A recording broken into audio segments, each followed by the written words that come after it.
Welcome to Chillin' 101. We hope this video helps. You start by preparing the PC, install the Xbox app, and make sure Windows and Microsoft Store updates are applied. Sign in with the Game Pass account you used to play. Next, download and fully install the game and any required DLC. Do not skip this. Once installed, launch the game while still online so the service validates your license and writes local save files. This initial launch ensures the app records that you own the title and creates the local data needed for offline play. Once the game has been launched online, enable offline permissions in the Xbox app settings.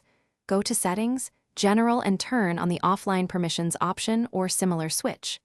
Make sure Keep Me Signed In is active so your credentials remain cached. Verify the app displays your profile name and the game appears in your library as installed. If you want to test immediately, set Windows to airplane mode or disconnect Ethernet. Doing this confirms the app uses the cached license and local save rather than trying to revalidate online. Now disconnect your network and open the Xbox app. Launch the installed title from your library. The game should start using the cached license and local save files. If you see sign-in or license errors, reconnect briefly to let the app revalidate your account, then try offline again.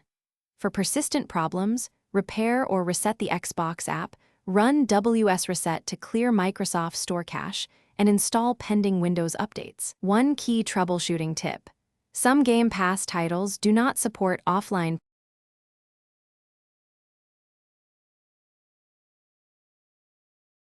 Thanks for watching.